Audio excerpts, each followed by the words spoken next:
16편 1절에서 11절까지 말씀.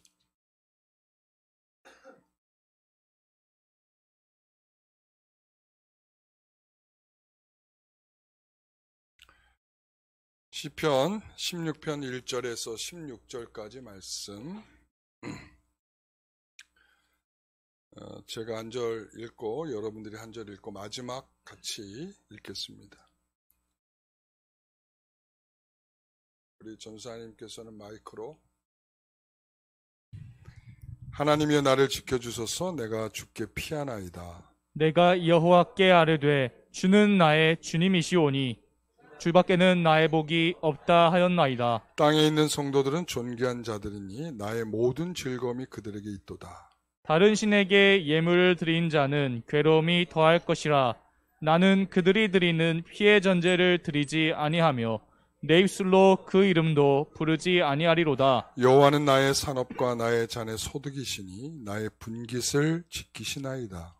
내게 줄로 재어준 구역은 아름다운 곳에 있으며 나의 기업이 실로 아름답도다. 나를 훈계하신 여호와를 송축할지라. 밤마다 내 양심이 나를 교훈하도다. 내가 여호와를 항상 내 앞에 모시며 그가 나의 오른쪽에 계심으로 내가 흔들리지 아니하리로다.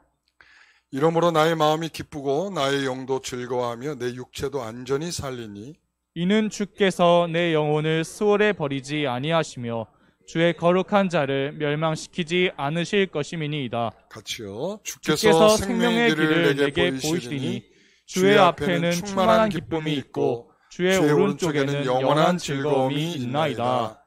아멘. 주님을 내 앞에 모신 성도의 삶이라고 하는 제목으로 말씀을 함께 나누도록 하겠습니다. 처음부터 유머를 주는군요. 삶이 아니라 뭐라고 돼 있어요? 살. 괜찮습니다. 여러분 다 알아들으셨죠? 네, 그랬으면 됐습니다. 우리가 믿음이 있다라고 생각하고 또 우리가 간절한 마음으로 기도할 때가 언제입니까? 라고 이렇게 제가 물어보면 여러분은 언제라고 대답하시겠어요? 우리가 항상이란 말이 우리가 정말 필요한데 그런 마음을 정말 갖지 못한다고 여러분 생각하지 않습니까? 정말 하나님을 항상 하나님 앞에 내가 믿음을 나타내고 또 항상 하나님 앞에 기도하고 이런 일들이 우리에게 있는가를 우리가 한번 생각해 보셔야 됩니다. 다윗은 위급한 상황에서 간절함이 아닌 어떤 상황에서 내가 이 순간엔 기도해야겠다 이것이 아니라 오늘 우리가 8절에서 이렇게 말하고 있지 않습니까? 내가 여호와를 항상 내 앞에 모시며. 그는 항상이라는 이 표현이 왠지 우리에겐 낯설어요. 우리는 항상 주를 모시고 항상 주와 함께 항상 주를 위하여 이 표현이 낯설죠. 우리는 어느 때 주님을 찾는가 이렇게 봤더니 뭐가 아쉬운 게 있을 때 찾더라고요. 꼭 우리 아들처럼. 아빠! 라고 부를 때는 무서워요. 제가 뭘 요구할까? 꼭 우리가 그런 것 같아요. 평상시에는 별로 찾지를 않아요. 그러다가 하나님! 하고 찾을 때 보면 다급하게 찾을 때면 우리에게 뭔가 문제가 있을 때죠. 제가 있잖아요. 성도들이 갑자기 새벽 예배에 나오면 제일 무서워요. 안 나오던 성도는 새벽 예배에 나오실 때 꼭 저한테 말하고 나오셔야 돼. 아시겠죠? 왜 그런지 아시겠죠? 저분이 왜 나왔을까? 제가 설교도 안 돼요. 저분이 왜 나왔을까를 고민하다가 제가 새벽에 기도도 안 되고 그렇게 돌아갑니다. 그러고서는 아침에 시간이 돼서 전화를 하죠. 오늘 왜 나오셨어요? 하고. 잠이 안 와서 나왔대요. 자, 그렇습니다. 여러분, 우리가 일상에서 항상이라는 표현이 우리에겐 낯선데 오늘 다윗이 가지고 있는 가장 큰 특징 중에 하나는 항상 주님을 모셨다. 이런 표현을 쓰고 있어요. 어떻게 이런 확신을 가질 수 있었는가 하니까 8절에 내가 여호와를 항상 내 앞에 모시며 그가 나의 오른쪽에 계심으로 내가 흔들리지 아니하리로다. 이랬습니다. 주를 내 앞에 항상 모셨고 그리고 그분이 내 오른편에 계셔서 나를 흔들리지 않도록 붙잡아 주셨다는 거예요. 그러니까 그 가운데 살아가는 재미를 확 느껴보니까 그렇게 살아야겠구나를 확신하고 사는 거죠. 우리가 거기에 즐거움을 못 느껴본 사람들은 그래 자꾸 놓치게 되는 거예요. 기도해서 하나님과의 그 영적인 즐거움을 못 느껴본 사람들, 그리고 하나님의 말씀의 달콤함을 경험해보지 못한 사람들, 그리고 정말 하나님이 주시는 큰 유익이 뭔지를 깊이 경험해보지 못한 사람들은 항상 뭐 이렇게 맛을 보는 것처럼 보이다가 금방 시들시들하게 바뀌어버리게 되는 것이죠. 그러나 다윗은 흔들리지 않고 나를 끝까지 붙들어 주신 하나님의 은혜가 내게 있더라 라고 하는 것을 말하고 있습니다. 하나님이 내 앞에 내 오른편에 계시면 나를 돕지 않겠습니까? 자연적으로 하나님이 나를 돕지 않겠습니까? 저는 그러면서 이런 생각을 한번 해봤어요. 아빠가 회사를 갔다가 돌아오실 때, 저희 아버지가 회사를 갔다가 이렇게 돌아오실 때는 항상 이렇게 뭘 봉투를 하나씩 들고 들으셨어요. 그때 제가 지혜가 부족해가지고 아빠에 가서 안겨야 되는데 그렇게는 않고 아빠 봉투 뭐예요? 아빠 눈도 안 쳐다보는 거야. 아빠 봉투 뭐예요? 그리고는 그 봉투에 들은 것을 그냥 묻지도 않고 그냥 아버지한테 뺏어가지고는 제 방으로 쏙 들어갔어요. 그러고서 그 다음날 아버지한테 되게 혼났어요. 아버지 눈을 보고 이야기를 해야지 그걸 그냥 가져가면 어떡하니? 라고 혼났어요. 제가 그때 일을 이렇게 되돌려 생각해 보면서 우리가 아버지가 내 앞에 계시다는 그 자체가 먼저 기쁨이어야 되는 거거든요. 그러니까 지혜로우면 내가 그랬을 거예요. 아빠 오셔서 너무나 기뻐요. 아빠가 계심으로써 제가 너무 행복해요. 먼저 이러고 나서 아빠 뭐 사오셨어요? 이랬을 텐데 제가 지혜가 부족했던 거죠. 먼저 하나님이 계시다라고 하는 그 믿음이 있으면, 하나님 내 가운데 계시다라고 한다면 하나님의 손에 들려져 있는 그 선물은 그 다음 부수적으로 따라오는 거예요. 그런데 우리가 필요할 때만 기도한다는 게 바로 그거예요. 하나님의 손에 들고 있는 자꾸 그 선물만 기대하는 거예요. 하나님이 계신 게 먼저고요. 하나님으로부터 오는 그 존재의 기쁨이 먼저 우리에게 있을 때 그 다음이란 말이죠. 그 다음. 아시겠습니까? 여러분, 그래서 오늘 성도들에게 제가 이 말씀을 드리고 싶은 거예요. 먼저 하나님을 모시고 내 오른편에 계신다면 그 손에 들려주신 그것을 여러분에게 주시지 않겠습니까? 우리는 그것을 기대하면서 오늘 이 말씀을 우리가 차근히 들어가 보도록 하겠습니다. 주님을 내 앞에 모시고 사는 성도들의 삶이 어떤 것인가? 첫 번째는 이런 거예요. 2절의 말씀 한번 같이 읽어보겠습니다. 내가 여호와께 아뢰되 주는 나의 주님이시오니 주밖에는 나의 복이 없다 하였나이다. 여러분, 하나님을 가리켜서 뭐라고 부르고 있습니까? 주는 나의 주님이십니다. 주라는 말을 2번을 반복하고 있어요. 부르기 위해서 주님이었고요. 고백하기 위해서 주님이란 표현을 또 썼어요. 굉장히 인상적이에요. 이것은 뭐냐면 주인이신 그분은 정말 나의 주인이십니다. 이런 표현인 거예요. 나의 주인이십니다. 그러니까 이 첫 번째 성도의 이런 삶, 주님을 내 앞에 모시고 사는 성도의 삶은 주님을 주인으로 모시고 사는 성도이며, 또 하나는 주밖에는 나의 복이 없습니다 라고 고백하며 사는 성도들의 삶입니다. 여러분, 그래서 다윗이 하나님을 나의 주님이라고 이 고백할 때 심정은 어떤 심정이었을까요? 주님이시여, 나의 주님이십니다 라고 말할 때 다윗의 심정은 어떤 것일까요? 나는 종입니다, 이거죠. 이거는 상대적으로 그분이 높아지면 나는 낮아지게 되어 있어요. 그분이 주인이면 나는 종일 수밖에 없는 것이죠. 다윗이 그 주인됨을 고백할 때 나는 종입니다라고 말하고 있는 것이죠. 여러분, 우리가 주님을 믿는다면 이렇게 물어야 합니다. 내 인생의 운전 누가 하느냐라고 물어봐야 돼요. 내 인생의 운전을 하나님이 하십니까? 아니면 내가 합니까? 아니, 이렇게 말한다면 이거 너무 거창한 질문이고 우리가 좀 더 바꿔서 말해 보겠습니다. 내 인생을 한 번이라도 내 인생의 운전을 하나님께 모든 것을 다 맡겨본 적이 있습니까? 아니면 제가 또 다른 질문 한번 해볼까요? 내 인생의 가장 높은 왕의 보좌에 하나님이 앉아 있도록 우리가 모든 것을 내어놓아 본 적이 있습니까? 주인은 그냥 주인인 것이 아닙니다. 여러분, 사골세빵 사셨던 분 아시죠? 주인이 얼마나 무서운지. 한 달이 되면 따박따박 월세 받으러 오는 그 주인이 얼마나 무서운지 알잖아요. 그 집주인. 여러분, 그래서 속으로 얼마나 마음을 다짐했습니까? 내가 꼭 집을 한번 사리라. 예? 여러분, 주인이라고 하는 것은 우리가 그냥 불러서 주인이 아니라 정말 뭔가 주인의 자리에 그분이 내 삶에 계셔야 주인이신 겁니다. 그런데 우리는 말은 주님이라고 말하지만 실질적으로 우리의 삶에서 주인은 나예요. 내가 가고 싶은 곳으로 가고 내가 하고 싶은 일 하고 내가 높아지고 싶으면 내가 높아지고 우리가 그렇게 살고 있다고요. 오늘 다윗의 항상이 안 되는 첫 번째 이유가 바로 거기 있는 것입니다. 내가 내 스스로를 주인처럼 여기고 살기 때문이죠.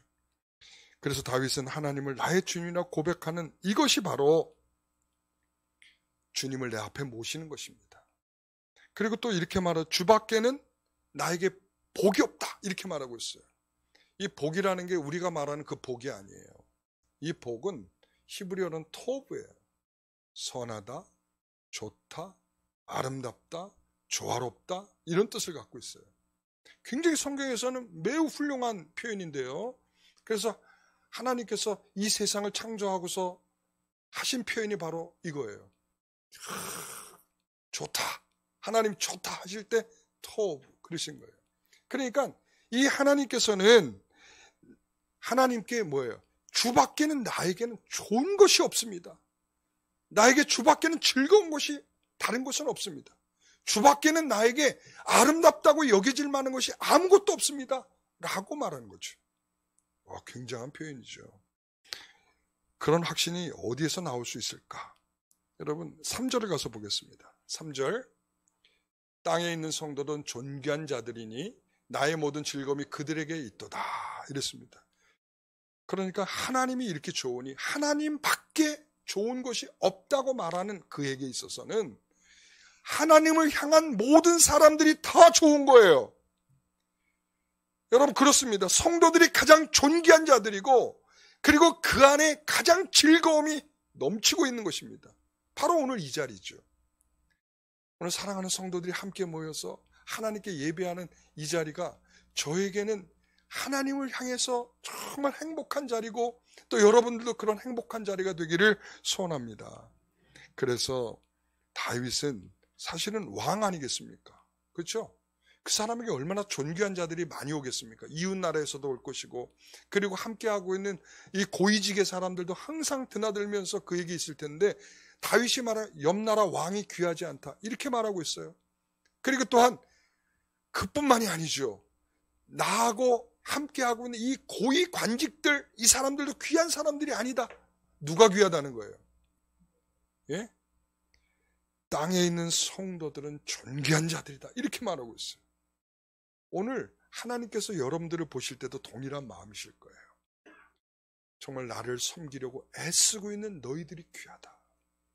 세상에 높다고 말하는 그들이 귀한 것이 아니라 정말 하나님 앞에 이렇게 열심을 내고 하나님 앞에 찬송하고 있는 너희들이 귀하고 귀하다. 존귀한 자들이다. 이렇게 표현해 주는 것이죠. 여러분 어떤 사람들은 그래요. 나는 즐거움이 따로 있습니다. 교회 오면 즐겁지가 않아요. 나의 즐거움은 산악회에 있고요. 나의 즐거움은 동호회에 있어요. 거기 가면 얼마나 즐겁고 행복한지 몰라요. 사람들 나를 좀 알아주죠. 그리고 거기에 가면 우리가 정말 내가 좋아하는 종목의 일들이 거기에 다 있어요. 산에 한번 딱 올라가고 나면 난 내 마음이 뻥 뚫어지는 것 같이 나는 교회에만 오면 마음이 답답해져요. 이렇게 좁은 공간에 모여 사람들이 다닥다닥 붙어 있으니까 얼마나 답답한지 몰라요. 그러나 산에 올라가면 얼마나 내 행복이 가득 채워지는지 모릅니다. 여러분, 우리가 살아가면서 우리가 좋아하는 것들, 우리가 좋아하는 것 때문에 행복해지는 것들이 있을 겁니다. 그렇죠? 그러나 여러분, 우리가 이 안에서 행복이 있다는 것을 기억하십시오. 하나님께서 오늘 주밖에는 나의 복이 없다고 말하는 사람들에게 바로 그런 사람들이 누구를 모시고 있는 거예요?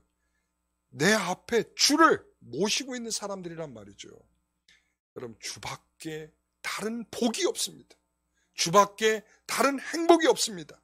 주밖에 다른 즐거움이 없습니다. 여러분, 이게 쉽지 않다는 말이죠. 여러분, 4절 가서 보겠습니다. 이게 두 가지의 태도인데, 두 번째는 다른 신에게 예물을 드리는 자는 괴로움이 더할 것이라.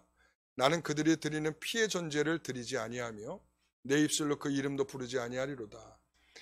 이 주밖에 복이 없다고 하는 다윗에게는 이런 10계명에 해당되는 가장 중요한 1계명, 2계명에 해당되는 것이겠죠. 그래서 나는 다른 신의 이름도 부르지 않을 것이며 나는 다른 신에게 제물을 드리지 않겠다라고 말합니다. 다윗은 하나님만 예배할 것을 말하고 있는 것이죠. 그러니까 이 말이에요. 하나님만 나의 복으로 여기겠습니다라고 하는 사람에게는 항상 뭐가 있는 거예요? 하나님만 예배하겠다는 마음이 있는 거예요. 다윗은 주님을 항상 내 앞에 모시고 있기 때문에 여호와 하나님을 나의 주님으로 모시고 사랑하겠다라고 말씀하고 있는 것입니다. 그러니까 성도들과 함께 이렇게 예배하는 자리가 다윗에게는 어떤 자리겠어요? 하나님 앞에 복된 자리라고 생각을 하고 있지 않겠습니까? 오늘 여러분 피곤하시죠? 제가 아까 인사를 하면서 얼마나 피곤하세요. 눈에 잠이 가득 오셨네요. 여러분, 그렇습니다. 이 시간이 이렇게 피곤한 시간입니다. 어떤 사람에게는 이 시간은 꼭 자야 되는 시간이기도 하고 어떤 사람에게는 이 시간은 꼭 쉬어야 되는 시간인데 그럼에도 불구하고 이 시간에 이렇게 예배 자리에 와서 함께하고 있다는 것이 우리에게는 얼마나 행복을 주는 시간이 되겠습니까? 그래서 다윗은 이렇게 고백하는 거예요. 시편 27편 4절에 내가 여호와께 바라는 한 가지 일이 있다. 그것을 구하리니 뭐예요? 내가 평생에 여호와의 집에 살면서 여호와의 아름다움을 보면서 그의 성전에서 사모하는 것이다. 이거예요. 여러분, 여러분에게 한 가지 소원이 있다 그러면 뭘 말하시겠어요? 이런 근사한 말 한마디 할 수 있겠어요? 여러분, 이런 근사한 한마디가 나올 수 있겠어요? 아니요, 저 집 주세요. 너 한 가지 소원이 뭐냐? 저 금도끼 주세요. 너가 원하는 것이 뭐냐? 여러분이 마음속에 지금까지 기도하고 있는 뭐 한 가지가 확 떠올라서 나 이거 주세요 할 수 있지만 다윗은 준비되어 있는 답이 있었습니다. 저에겐 한 가지 소원이 있습니다. 하나님의 집에서 내가 하나님을 바라보면서 내가 하나님과 함께 그 자리에서 하나님을 사모하면서 있는 것이 나에게 가장 소원입니다. 여러분, 다윗의 마음이 보이십니까? 여러분도 그런 마음을 가질 수 있겠습니까? 다윗은 분명히 우리와 차원이 좀 다르지 않습니까? 그렇죠? 하나님께서 그러니까 이 사람에 대해서 하나님과 어떤 마음이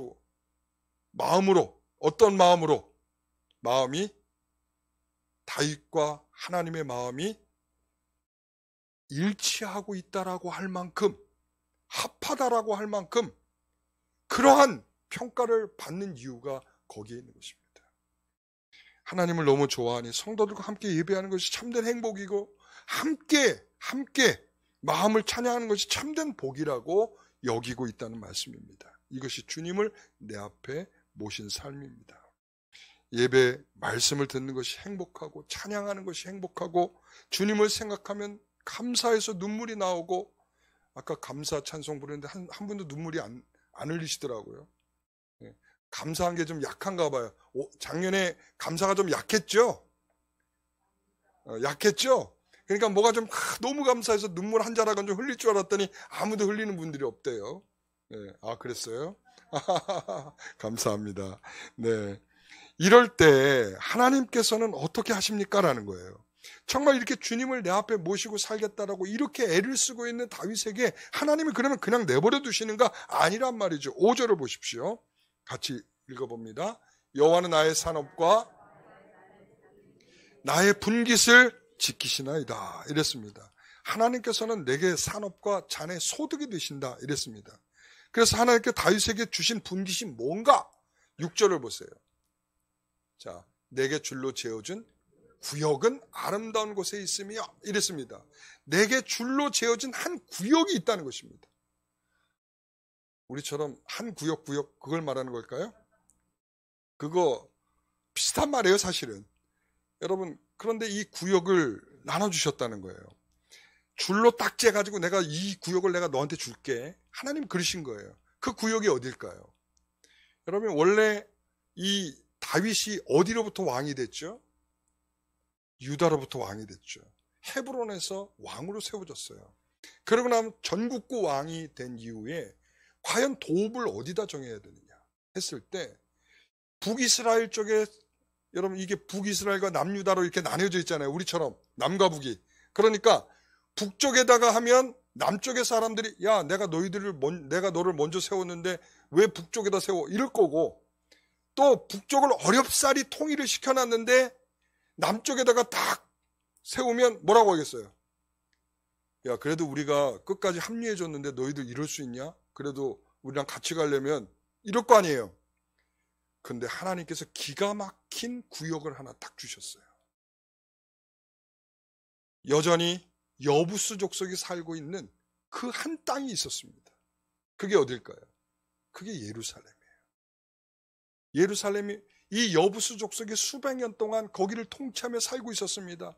그리고 여전히 아직 이 유다가 통일시키지 못하고 있는 땅이기도 했습니다. 그런데 하나님께서 그 땅을 그에게 주시는 거예요. 왜? 하나님이 그에게 주시는 줄로 재어준 구역인 것이죠. 분깃입니다. 그가 하나님 중심으로 살아가면 하나님이 그를 책임지십니다. 그게 하나님의 법칙이에요. 하나님 주세요보다 앞서야 되는 게 뭐냐면 하나님을 내 앞에 모시고 살아가는 성도들에게 하나님께서 거기에 합당한 은혜를 주시는 것입니다. 그것이 오늘 예루살렘을 중심으로 그를 더 강하게 만들었고 하나님이 이렇게 한 이유가 무엇인가 생각해보면 바로 그거예요. 하나님을 주인으로 모시고 하나님을 행복하게 여기고 또한 성도들을 존귀하게 여기고 또한 하나님께만 예배하는 것을 기쁨으로 알고 있으니 하나님 이런 백성에게 하나님 복을 주시지 않겠습니까? 바로 그겁니다. 오늘 하나님께서 이렇게 내 앞에 모신 사람의 삶이 뭐냐라고 하면 하나님은 나의 주인이십니다. 그리고 하나님은 나에게 복이십니다. 이런 마음으로 살아가고 있는 자에게 하나님께서는 어떻게 해요? 하나님께서는 그에게 그런 충만한 은혜를 주시는 것입니다. 자, 두 번째는 주님을 나 앞에 모시고 사는 성도들의 삶이 어떤 것인가 하면 두 번째는 주님의 말씀을 듣는 삶을 살아가게 되어 있습니다. 7절을 한번 같이 볼까요? 나를 훈계하신 여호와를 송축할지라 밤마다 내 양심이 나를 교훈하도다. 나를 훈계하신 여호와를 송축한다. 그럼 아이들에게 물어보세요. 선생님이 뭐라고 얘기하면 좋게 받는지, 엄마 아빠가 얘기하면 좋게 듣고, 여기 우리 자녀들이 있는데 부모가 얘기하면 좋아합니까? 안 좋아합니다. 안 좋아하는 줄 알면서도 또 합니다. 우리 안에 있는 교만한 속성은 뭐라고 얘기해요? 내가 알아서 할게요. 이겁니다. 우리 자녀들이 그런 표현을 쓴다는 것은 우리 아이들 안에 교만한 속성이 있다는 거예요. 그런 측면에서 우리도 하나님의 말씀을 듣기 싫어한다면 교만한 것입니다. 하나님이 나를 사랑하고 내게 복을 주신다면 여러분 복을 주시겠다고 복 주겠다고 하는 말에는 우리가 좋아서 그렇게 하면 되겠네 하지만 하나님께서 우리에게 훈계하실 때는 우리가 귀를 열지 않습니다. 성도는 피차 복종해라. 서로 하나가 돼야 된다. 하나님의 십계명을 지켜라. 그러면 귀를 딱 닫아요. 그런데 다윗은 체질이 다른가요? 나를 훈계하신 여호와를 송축한다라고 말하고 있지 않습니까? 훈계는 조언이고 또한 가르침이고 또 말해주는 것입니다. 하나님이 좋으니까 하나님의 말씀이 뚫린 귀로 들리는 거예요. 막힌 귀로 막혀서 들리지 않는 것이 아니라 뚫려서 들리는 겁니다. 여러분, 여러분들 가운데 하나님 말씀이 자꾸 안 들리고 설교가 안 들리는 분들은 하나님이 좋지 않을 수 있어요. 하나님을 정말 좋아하면 하나님의 언어를 배우고 싶어하고 하나님이 나에게 무엇을 요구하시는지 그것을 알고 싶어하는 거예요. 여러분, 내가 사랑하는 사람, 결혼하려고 하는 사람 여러분 알아보지 않고 그냥 대충 결혼하겠습니까? 예?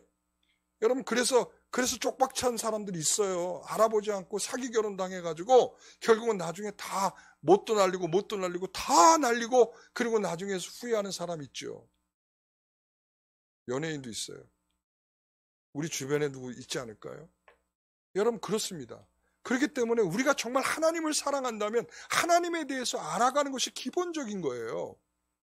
그러니까 하나님을 너무 사랑하니까 하나님이 하시는 말씀이 들리는 거예요, 귀에. 사랑하라, 아멘. 서로 피차 복종하라, 아멘.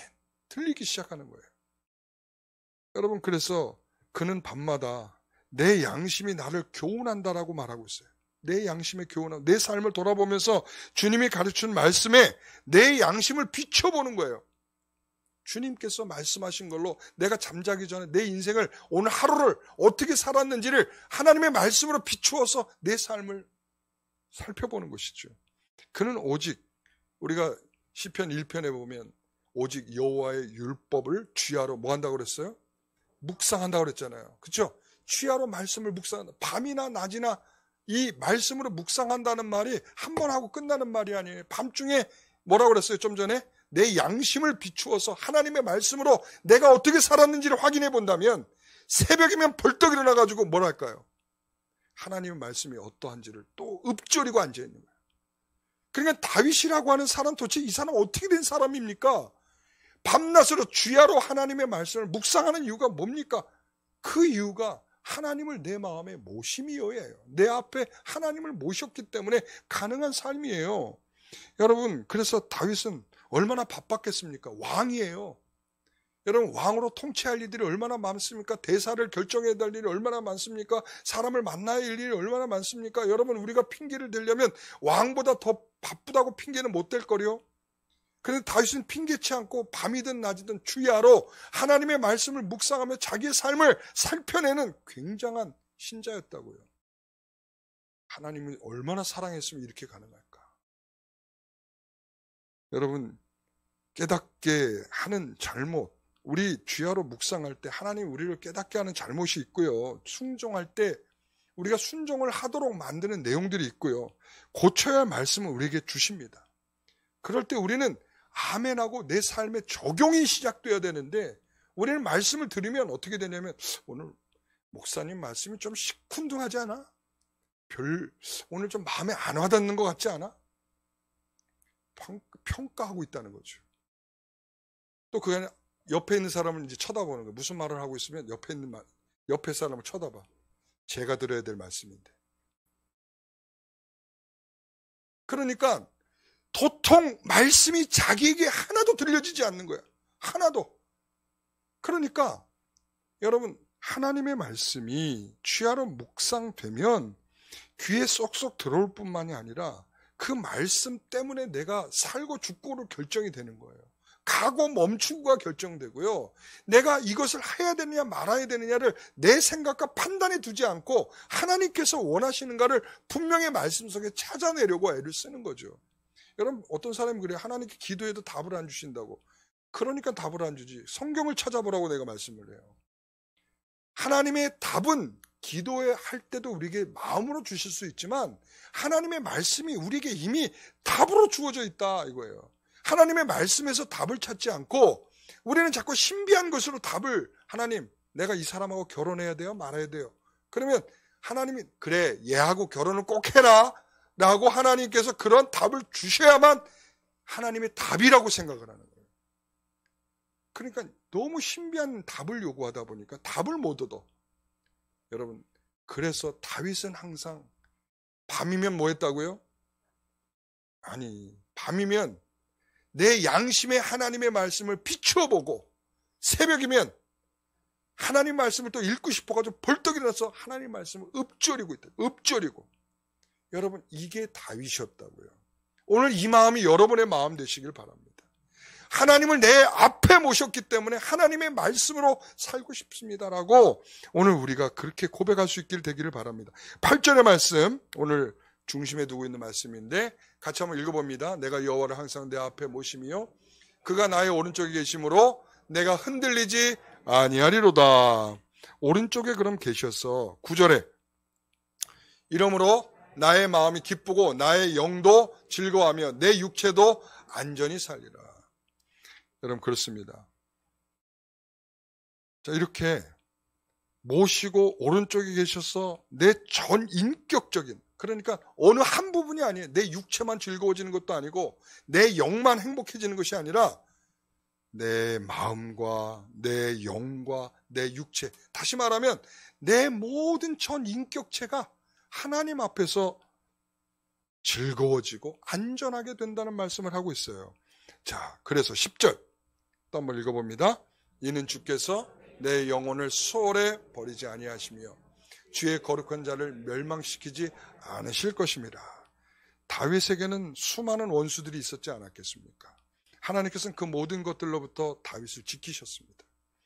그래서 하나님께서는 그 모든 걸로부터 안전하게 지키셨는데 그는 내가 새벽마다 묵상했더니 그 묵상의 말씀 때문에 내 삶을 고치고 따라갔더니 그 말씀이 내 삶을 안전하게 지켜주셨다는 믿음이 생긴 거죠. 우리에게도 다윗과 같은 삶이 필요합니다. 여러분, 아브라함이 길을 걸을 때 우리가 히브리서에 비춰보면 아브라함이 어떤 인생을 살았다고 그래요? 나그네라고 그래요. 나그네로 표현돼요. 나그네. 그러니까 나그네가 살아가는 설움이 얼마나 컸겠습니까? 그러니까 본향은 저쪽이고 거기를 향해서 걸어가는 자신의 인생 속에서 이 하나님의 음성을 듣고 배우고 묵상하고 이런 일들이 결과적으로 그가 가야 할 이 나그네의 길이었을 거라 생각됩니다. 다윗은 그렇게 귀 기울여 듣고 살고자 할 때 하나님 오른편에서 그를 흔들리지 않도록 늘 하나님께서 붙잡아 주셨다는 것입니다. 저는 그게 필요한 것 같아요. 우리가 2023년도 딱 생각하면 여러분 정말 기대가 되면서도 어떻게 될까라는 생각이 있지 않습니까? 어떻게 될까? 대학 1학년이 되면 어떻게 될까? 내가 한 살을 더 먹으면 어떻게 될까? 내가 지금 하고 있는 일이 어떻게 될까? 우리에게 정말 어떻게 보면 아직 분명하고 뾰족하게 어떤 결과가 우리에게 나와 있는 건 아무것도 없어요. 이게 바로 나그네예요. 나그네라고 하는 것은 정처 없이 가는 것이 아니라 어떻게 보면 하나님이 정해주신 말씀을 따라서 가는 것이 아브라함과 같은 나그네예요. 자, 본토 친척 아비 집을 떠나라. 네. 떠나서 가나안으로 왔어요. 애굽으로 갔다가 다시 쫓겨나서 가나안으로 들어오고 그의 인생은 있잖아요. 하나님이 가라고 하는 곳에 가서 제단을 쌓고 하나님께 제사를 드리는 일이었어요. 그러니까 자기가 살고 싶은데 살 수가 없는 거예요. 나그네가 이런 거예요. 하나님의 말씀이 순종되지 않으면 살아갈 수 없는 존재들이죠. 여러분, 오늘 우리는 그런 존재예요. 오늘 우리가 2023년도는 나그네처럼 사셔요.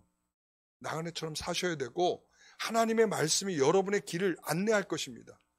여러분, 그 말씀이 여러분의 인생을 안내할 때 아멘하고 가십시오. 순종해 보십시오. 그러면 여러분의 새로운 길들이 열려질 것입니다. 전 믿습니다. 우리가 항상 결과가 순종하지 못해서 나온 결과일 수 있습니다. 하나님의 말씀이 우리에게 전혀 우리의 마음에 와닿지 못해서 생긴 결과일 수도 있습니다. 하나님을 전혀 사랑하지 못한 인생의 결과일 수도 있습니다. 저는 여러분에게 주의 말씀을 따라 나그네처럼 걸어가시기를 소원합니다. 여러분, 다윗은요, 하나님이 주셔서 그렇게 한 자가 아니에요. 왕이 됐으니까 하나님을 사랑하겠지. 오늘 여러분 가운데 그런 마음이 있을지 몰라요. 그러나 다윗은 처음부터 그런 삶을 살지 않았어요. 아버지와 어머님으로부터 외면받고 아들이 아닌 것처럼 그렇게 목동으로 살아갈 때도 천하고 천한 일을 하며 살아갈 때도 하나님을 사랑했어요. 뿐만인가요? 사울을 사울이 뒤쫓아서 죽을 위기에 처했을 때도 그는 한순간도 하나님의 말씀을 놓치지 않고 인생을 살아냈어요. 하나님을 사랑한 거죠. 그 순간에도. 그러니까 다윗이 사울을 죽일 2번의 기회가 왔음에도 불구하고 죽였어요, 안 죽였어요? 안 죽였잖아요. 왜 안 죽여? 하나님이 두려운 거예요. 기름 부어 세운 그 종을 내가 죽일 수 없다는 거예요. 내 원수이지만 그게 하나님의 말씀인 거예요. 내 감정들은 당장 죽여야죠. 내가 더 이상 쫓겨다니지 않으려면 당장 죽여야 되죠. 우리는 이런 답을 낸단 말이에요. 그러나 하나님의 답은 기름 부어 세운 종을 놔두라는 거예요. 여러분, 정말 우리가 하나님을 모셨다는 것은 이런 즐거움이 있는 거예요. 하나님 말씀을 따라가 봤더니 거기에 굉장한 즐거움이 기다리고 있는 거예요. 우리가 그 앞에서 하나님을 내 앞에 모시고 내 오른쪽에서 나를 붙잡아 주시는 그 즐거운 순간들을 우리가 맞아 보면 그 가운데 얼마나 복된가를 우리가 확인하게 되는 것입니다. 여러분, 그래서 주님을 우리가 모신 내 삶에 말씀의 묵상과 주님의 말씀을 따라 살고자 하는 여러분들이 되시기를 간절히 소망합니다. 여러분, 그렇습니다. 제가 이런 질문을 드리고 싶어요.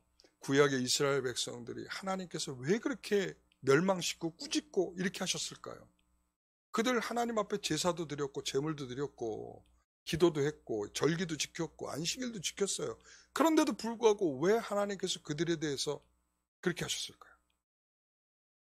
왜 그렇게 하셨을까요? 제가 한마디로 답을 드릴게요. 마음 없는 것을 했기 때문에. 절기는 지켰어. 제물을 드렸어. 근데 마음은 없어요. 여러분, 2023년도가 쫙 열리면서 저는 여러분들에게 정말 간절히 부탁드리고 싶은 것은 뭐냐면 예배를 드리되 마음을 가지고 드리세요. 하나님께 물질을 드리더라도 정말 마음을 담아서 드리세요. 봉사를 하더라도 정말 마음을 담아서 해주세요. 여러분, 그래서 하나님께서 예레미야 선지자를 통해 이렇게 말하는 거예요. 율법을 돌에 새기지 말고, 하나님의 법을 돌에 새기지 말고 어디에다? 마음에다 새기라는 거예요. 마음에다가. 예? 왜 그러겠어요? 너희는 옷을 찢지 말고 뭘 찢으래요? 마음을 찢으라는 거예요. 너희의 이 퍼포먼스가 지겹다는 거예요, 하나님은. 그러니까 너희들 더 이상 연극하지 말라는 거예요. 우는 연기하고, 예? 그리고 멋들어진 대사를 읊조리고. 저는 교회가 공연장이 아님을 다시 한번 여러분에게 말씀드립니다. 우리가 주 앞에 모셨다는 것은 우리가 공연을 하지 않는 거예요. 거짓된 말을 하지 않고, 그리고 거짓된 표정을 짓지 않고, 그리고 우리가 거짓된 행동을 하지 않는 거예요. 이제 앞으로 우리는 다큐멘터리를 해야 돼요. 다큐멘터리를. 예? 인간극장을 해야 된단 말이에요. 인간극장. 예? 여러분, 우리 성도들은 정말 하나님께서 주시는 그 진실한 마음들을 가지고 하나님을 내 앞에 모셨으면 우리는 진실한 삶으로 하나님 앞에 나타내 보여야 할 줄 믿습니다. 그게 하나님을 모셨다는 거예요. 오늘 우리 하나님을 모신 그 증명의 순간들은 진심으로 하는 것입니다. 진심.